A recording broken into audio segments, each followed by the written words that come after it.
क्या हुआ नींद आई जो हम सो गए, हम तो सारे वतन को जगा के चले। याद आए हमारी तो रोना नहीं। वंदे वंदे वंदे भारतीय सेना, भारतीय सेना, भारतीय सेना, भारतीय सेना, भारत माता की जय, भारत माता की जय, भारत माता की जय। फोटो ले लीजिए भैया। जय हिंद, नमस्ते। देश भर के समस्त देशवासियों को, पूर्व सैनिकों को, सैनिक परिवारों को मेरा धन्यवाद। मैं एक खास बात आप तक पहुंचाने के लिए ये वीडियो में आया हुआ है। हमारा ऑपरेशन सिंदूर, हमारा देश ऑपरेशन सिंदूर के जरिए हमारा पड़ोसी देश को सबक दिखाया है। आज सीज़फायर हो चुका है, लेकिन जो फौजियों का, जो तैनात फौजियों का उंगली अभी भी ट्रिगर के ऊपर लगा के बिल्कुल देश के बॉर्डर पर तैनात है, सब जानता है। इस अवसर पर हमारा तमिलनाडु का एक मिनिस्टर, एक्स मिनिस्टर है वो, पुराना मिनिस्टर, फॉर्मर मिनिस्टर सेल्लू राजू उसका नाम है, वो पत्रकार के सामने भाषण दे रहा है। वो भाषण को आप सुनिए। वो भाषण में बोल रहा है, जो देश के लिए लड़ने के लिए हमारा प्रधानमंत्री और रक्षा मंत्री अपना नाम ले रहा है, रक्षा मंत्री राजनाथ सिंह, और अपना होम मिनिस्टर, सभी ने मिलकर हथियार खरीद के दिया, तब जाके देश का जवान लड़ा है। तो जो देश का जवान को हाय हाय करने वजह से क्या फ़ायदा है? अगर किसी को हाय करना है तो प्रधानमंत्री, रक्षा मंत्री और गृह मंत्री को करना चाहिए, देश के नेता को करना चाहिए, जो कि उन्होंने लड़ाई लड़ा। उसको विवादित भाषण सुनिए आप। இன்னைக்கு என்னமோ ராணுவ வீரர்களுக்கு, ஏன்னா ராணுவ வீரர்களுக்கு என்ன போர்லையா போய் இதுலையா போய் சண்டையா போட்டாங்க, இல்லை பாராட்ட வேண்டியது பாரத பிரதமர். அதை விட்டு ராணுவ வீரர்களுக்கு பாராட்டு தெரிவித்து திமுக என்ன நாடகம் ஆடுறாங்க பாருங்க। इस भाषण से जो पूर्व सैनिक, जो तमिलनाडु का जो पूर्व सैनिक है, उसमें रोष है। उनका कई नेताओं ने अपना फॉर्मर मिनिस्टर सेल्लू राजू को इसके विषय में विरोध जताया और तुरंत इस विषय में माफ़ी मांगने के लिए कहा। अगर वो माफ़ी नहीं मांगेंगे 2026 में जो चुनाव आएंगे तमिलनाडु में, उस टाइम पर इसका जवाब मिलेंगे, वो भी पूर्व सैनिकों से और सैनिक परिवारों से। आप हमारा साथ भी न दें, हमें आपका साथ नहीं चाहिए।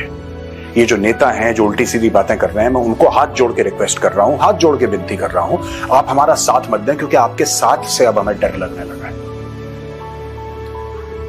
मैंने भी लाइन ऑफ एक्चुअल कंट्रोल पे ड्यूटी करी है, मैंने भी लाइन ऑफ कंट्रोल पे हथियार उठा के अपना बहुत छोटा सा एक कंट्रीब्यूशन दिया है, लेकिन कभी इतना डर नहीं लगा जितना आप लोगों की बातों से लगता है। ये वो फौज है कि जब चाइनीज आर्मी गलवान पे आई थी दरवाजा खटखटाने के लिए, इस फौज ने बाहें मरोड़ के उखाड़ दी थी, बाहें तोड़ी नहीं थी, उखाड़ दी थी चाइनीज फौज की बाहें। ये वो फौज है जिसने स्ट्राइक्स पूरी मैप करी, ऑपरेशनलाइज करी। आज की तारीख में पूरी दुनिया वाहवाही कर रही है ऑपरेशन सिंदूर की। ये वो फौज है, और कहीं ना कहीं उस फौज का एक बहुत छोटा सा मेंबर, एक फॉर्मर मेंबर उस फौज का आपसे हाथ जोड़ के विनती कर रहा है कि आप अपनी फौज पे वार मत करिए। मैं ये भी नहीं चाहता कि आप भला कहिए फौज के लिए, मैं सिर्फ ये चाहता हूं कि आप छोड़ दीजिए हमें अपने हाल पे, हम खुद कर लेंगे हमें जो करना होगा। क्योंकि जब भी आप नाम लेते हैं फौज का, या जब भी आप कुछ ऐसी बात करते हैं, ऐसी हरकत करते हैं, उससे फौज को चोट पहुंचती है। जो सैनिक, जो नॉर्थ ईस्ट क्षेत्रों में पहुंचने के लिए ट्रेनों में बाथरूम का साइड पे बैठ के सफ़र कर रहा है। आप उसको भी वीडियो देखिए। और कई जगह पर टीटीओ ने उसको उतार कर बाहर का रास्ता दिखा दिए, ये भी हमने देखा। ये देश की लड़ाई है, लेकिन कम से कम इस नेताओं का काम यही है, हमारा माननीय रक्षा मंत्री, प्रधानमंत्री और होम मिनिस्टर और स्टेट मिनिस्ट्री का काम यही है, कम से कम हर ट्रेनों में एक मिलिट्री कंपार्टमेंट का प्रावधान करना चाहिए था। सरकार ने ऐसे तक नहीं किया, सिर्फ रिकॉल कर दी, सभी को आने के लिए बोल दिया, फौजी अपना जगह पर पहुंच रहा। लेकिन इसी टॉयलेटों के पास सफ़र करने वाला किसी भी जगह पर आपको कोई अधिकारी जो कि सेना का अधिकारी वर्ग दिखाई नहीं देंगे। तो आप देखिए देश का सुरक्षा किसके ऊपर निर्भर है। ये जितना भी सैनिक जो अपने घर से बाहर निकल रहा है और बॉर्डर की तरफ रवाना हो रहा है, ये सब गरीब परिवारों का है। आप देखिए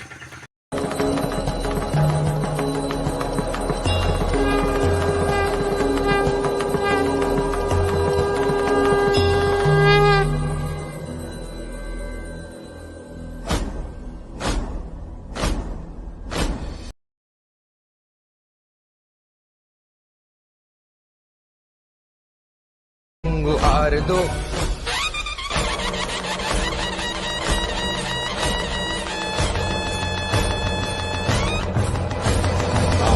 है प्रचंड बोल मस्तकों के झुंड, आज जंग की घड़ी की तुम गुहार दो।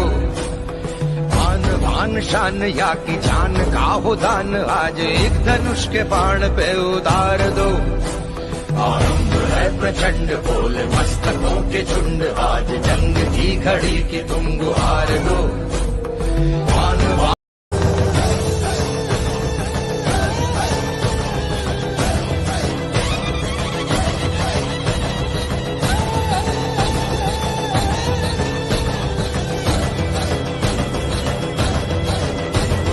मन करे सो प्राण दे, जो मन करे सो प्राण ले, वही तो एक सर्वशक्तिमान है। मन करे सो प्राण दे, जो मन करे सो प्राण ले, वही तो एक सर्वशक्तिमान है। कृष्ण की पुकार है, ये भागवत का सार है कि युद्ध ही तो वीर का प्रमाण है।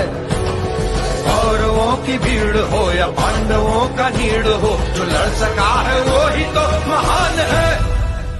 जीत की हवस नहीं, किसी पे कोई वश नहीं, क्या जिंदगी है ठोकरों पे मार दो। मौत अंत है नहीं तो मौत से भी क्यों डरे, ये जाके आसमान में दहाड़ दो। आरंभ है प्रचंड बोले मस्तकों के झुंड, आज जंग की घड़ी की तुम गुहार दो। आन बान शान या की जान का हो दान, आज एक धनुष के बाण पे उतार दो। आरंभ है प्रचंड। जो विवादित भाषण देने वाला तमिलनाडु का फॉर्मर मिनिस्टर, इसको ऊपर ध्यान रखिए। ராணுவ வீரர்கள் என்ன போர்லையா போய் இதுலயா போய் சண்டையா போட்டாங்க எல்லையில। जब लोकल एडमिनिस्ट्रेशन फेल हो जाती है तो पुलिस को बुलाया जाता है कि हालात पे काबू कीजिए। जब पुलिस फेल हो जाती है तब आप सेंट्रल पुलिस ऑर्गेनाइजेशंस को बुलाते हैं, पैरामिलिट्री फोर्सेस को बुलाते हैं और उनसे कहते हैं कि आप हालात पे काबू कीजिए।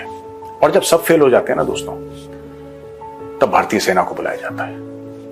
जब सब फेल हो जाते हैं, सोचिए अगर एक बार भगवान ना करे, और मैं कह रहा हूं 100 बार कह रहा हूं भगवान ना करे, लेकिन अगर भगवान ना करे भारतीय सेना फेल हो गई, आप किसको बुलाएंगे?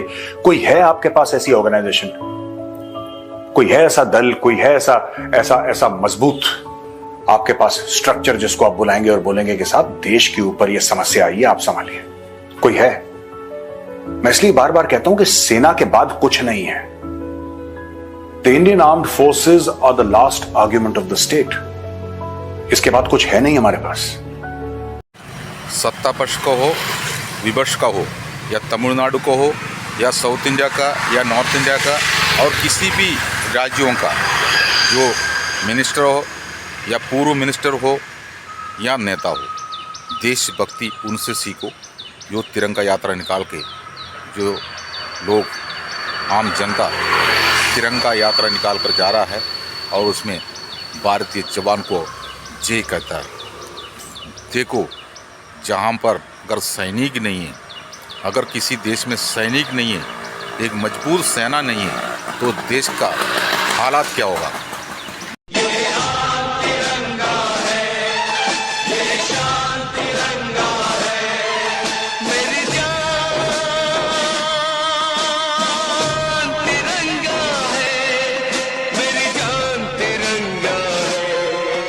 अरमान तिरंगा है, अभिमान तिरंगा है।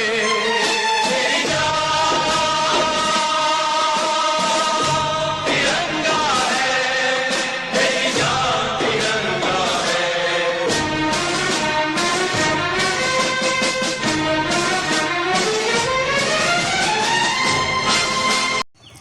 जो सैनिक जो नॉर्थ ईस्ट क्षेत्रों में पहुंचने के लिए ट्रेनों में बाथरूम का साइड पे बैठ के सफ़र कर रहा है, आप उसको भी वीडियो देखिए।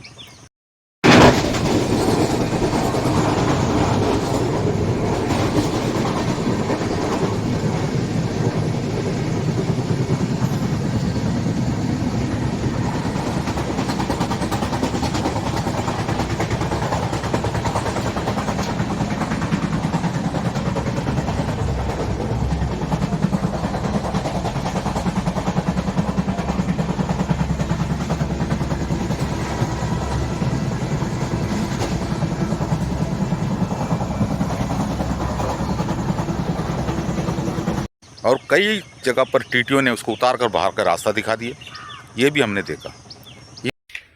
इस वीडियो को आप लोग ध्यान से देखिए। ये एक बीएसएफ का जवान है और इनको साथ इस दोनों टीटी मिलकर क्या बिहेव किया आप लोग मैं बाद में बताता हूँ। भाई मेरे यहाँ नहीं खड़ा रहना, यहाँ नहीं खड़ा रहना, एरोगेंस मत लीजिए, है अपना ड्यूटी कीजिए, हम अपना करते हैं। यहाँ भी हम लोग फाइट करते हैं, अपना अंदर। ये भाई ने मुझे कल रात को एक एसएमएस किया है इस वीडियो के साथ। ये मैसेज देखिए आप लोग, मैं आप लोग को हिंदी में मैं ट्रांसलेट कर रहा हूँ कि सर मैं एक बीएसएफ का जवान हूँ और मैं अपने छुट्टी खत्म होने से पहले मैं अपने ड्यूटी पर जा रहा हूँ इमरजेंसी का कारण, और मेरा पास जनरल का टिकट है और मुझे एसी कमरा का पास मुझे खड़ा होने के लिए थोड़ा बहुत भी मुझे जगह नहीं दिया। मुझे वहां से जलील करके मुझे अपमान करके बाहर निकल दिया। फिर उनसे मैंने बात किया था फोन में इस जवान के साथ। बात सुनने के बाद उनसे सब कुछ सुनने के बाद मुझे बहुत फील हुआ है, बहुत खराब लगा। मैं होप ये देश की लड़ाई है, लेकिन कम से कम इस नेताओं का काम यही है, हमारा माननीय रक्षा मंत्री, प्रधानमंत्री और होम मिनिस्टर और स्टेट मिनिस्ट्री का काम यही है, कम से कम हर ट्रेनों में एक मिलिट्री कंपार्टमेंट का प्रावधान करना चाहिए था। सरकार ने ऐसे तक नहीं किया, सिर्फ रिकॉल कर दी, सभी को आने के लिए बोल दिया, फौजी अपना जगह पर पहुंच रहा है। लेकिन इसी टॉयलेटों के पास सफ़र करने वाला किसी भी जगह पर आपको कोई अधिकारी जो कि सेना का अधिकारी वर्ग दिखाई नहीं देंगे। तो आप देखिए देश की सुरक्षा किसके ऊपर निर्भर है। कई सैनिक ताबूत में तिरंगा का साथ में घर पहुंच चुका है, वो भी आप देखिए।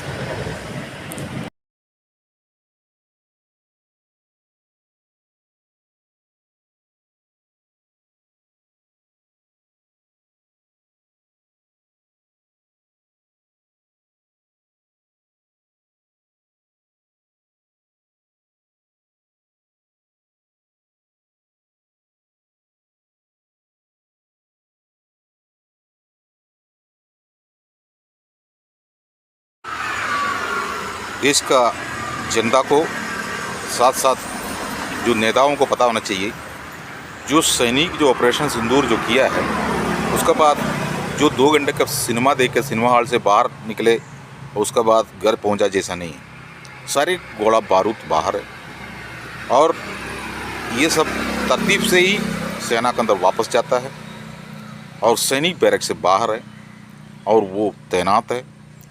वो वहाँ पर अभ्यास करेंगे, ट्रेनिंग करेंगे, आसानी से उनको घर लौटाया नहीं जाता है।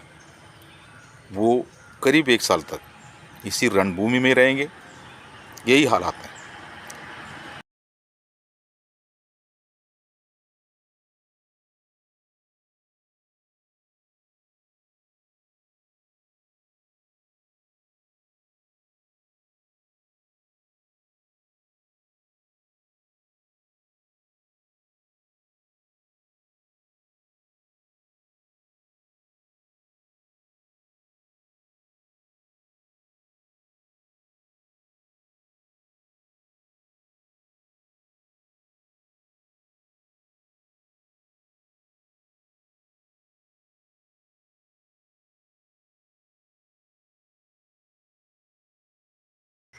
देश के अंदर बैठ के विवादित बयान देने वाला नेता, जो सत्ता पक्ष को हो या विपक्ष को हो, एक बात ध्यान रखना चाहिए, ऑपरेशन सिंदूर के दौरान जो आदेश मिला है उसको करने के बाद, जो मई 6 और 7 तारीख को जो हुआ है उसको करने के बाद सेना का अधिकारी मीडिया के सामने देशवासियों को उसको बयान दे रहा है।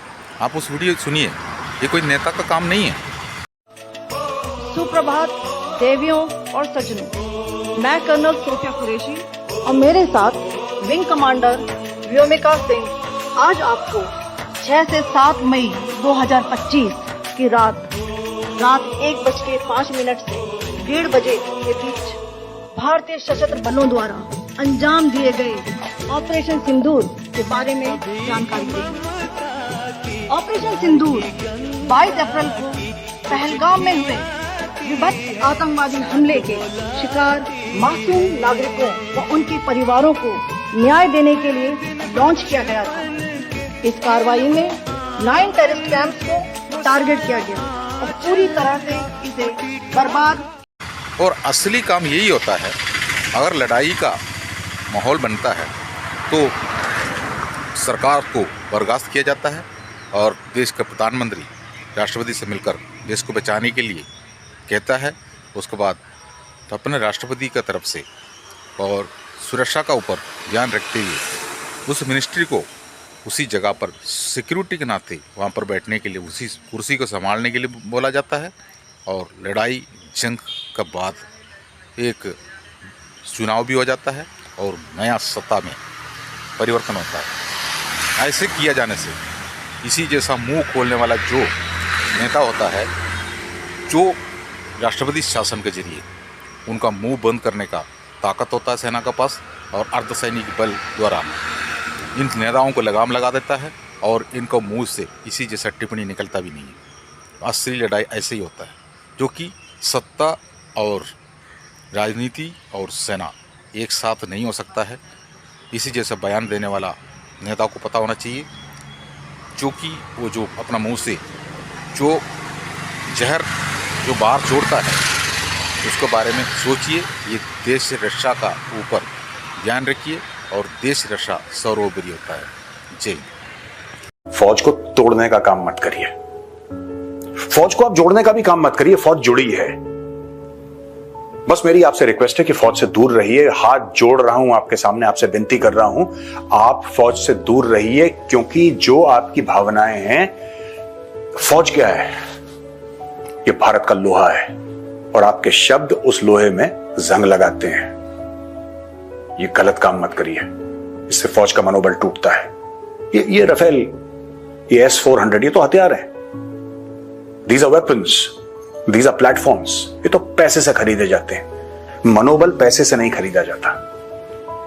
और जो चीज अमूल्य होती है उसको आप रिप्लेस कैसे करेंगे? एक बार आपने मोराल तोड़ दिया, एक बार आपने मनोबल तोड़ दिया, आप उसको रिप्लेस कैसे करेंगे? आप प्लीज डैमेज मत करिए अपनी फौज को। ध्यान रखिएगा जो मैंने शुरू में बोला था, भगवान ना करे, और 100 बार कह रहा हूं, भगवान ना करे, भगवान ना करे, अगर आर्मी, नेवी, एयरफोर्स फेल हो जाते हैं, इसके बाद कुछ नहीं है इसके पीछे, सिर्फ अंधेरा ही अंधेरा है पूरे देश के लिए। सोचिएगा मेरी बात के बारे में।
तमिलनाडु पूर्व सैनिकों का आवाज भी सुनिए। உண்மையிலே வரவேற்கு ஒவ்வொரு இந்தியனும் பாரத பிரதமருக்கு நன்றி சொல்லணும், மத்திய அமைச்சர்களுக்கு நன்றி சொல்லணும். இந்த அனுபவம்னு சொல்றாங்க இல்லையா, வயதானவங்க, அந்த வயதானவங்க அமைச்சர்கள் ராஜ்நாத் சிங்கா இருக்கட்டும், நம்ம உள்துறை அமைச்சர் அமித்ஷாவா இருக்கட்டும், இவங்களையெல்லாம் வச்சு இது பண்ற நம்முடைய பாரத பிரதமர் மோடிஜி அற்புதமான பணி. நேற்றைக்கு முன்தினம் நேற்றைய தினம் தூங்காம கண் விழித்து இந்த ராணுவ வீரர்களுடைய நடவடிக்கையை உன்னிப்பாக கவனிச்சிருக்காரு வீடியோ மூலமாக. பாரத பிரதமர் இப்படி ஒரு பிரதமர் நாம பெற்றதுக்கு உண்மையிலேயே இந்திய மக்கள் பெருமைப்படணும், நம்ம பெருமைப்படுறோம். இதை விட்டுட்டு இன்னைக்கு என்னமோ ராணுவ வீரர்களுக்கு, ஏன்னா ராணுவ வீரர்களுக்கு நான் போர்லையா போய் இதுலயா போய் சண்டையா போட்டாங்க இல்ல. தொழில்நுட்ப வளர்ச்சி இந்த கருவியெல்லாம் வாங்கி கொடுத்தது மத்திய அரசு, வாங்கி கொடுத்தவர் பாரத பிரதமர், கேட்டவர் ராணுவ அமைச்சர் ராஜ்நாத் சிங், உள்துறை அமைச்சர்கள். இவர்கள் தான் எந்தெந்த இது வாங்கணும், நம்ம ஆயுதங்கள் எப்படி தாக்கலாம், எதிரிகள் வந்தா எப்படி தாக்குவது என்பதை அவங்க தான் உன்னிப்பாக. முதல்ல நீ பாராட்ட வேண்டியது யார? பாராட்ட வேண்டியது பாரத பிரதமர். ये जो काम हुआ और जम्मू कश्मीर का किसी ने नहीं किया, उसके लिए हम आभारी हैं। यहाँ के सेनाओं में, यहाँ के जवानों में दिन रात कटा से रह करके दुश्मनों से लड़ने का जज्बा जो भरपूर है, ये हर कदम पे आपका साथ निभाने वाला वायुसेना स्टेशन आदमपुर।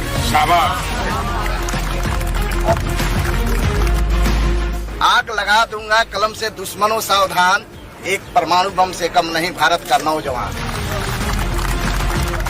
जब से आपका नेतृत्व शुरू हुआ तब से हम हमारी सेना का नुकसान करने की की थी तैयारी, हमने उनसे सीने पे चढ़ के दिखा दिया कि हमारे वीरों की कैसी है तैयारी। भारत माता की जय, भारत माता की जय। ये भारत युद्ध के मोर्चे पर दुश्मन को मिट्टी में मिलाना भी अच्छी तरह जानता है।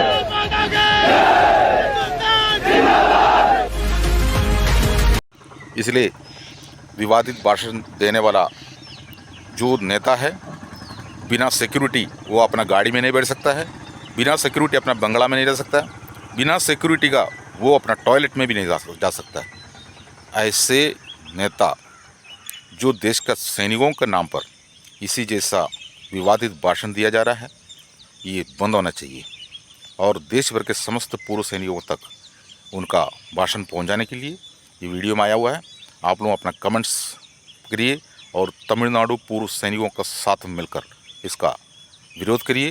और तमिलनाडु का जो फॉर्मर मिनिस्टर जो विवादित भाषण दिया है वो माफ़ी मांगे। जय हिंद।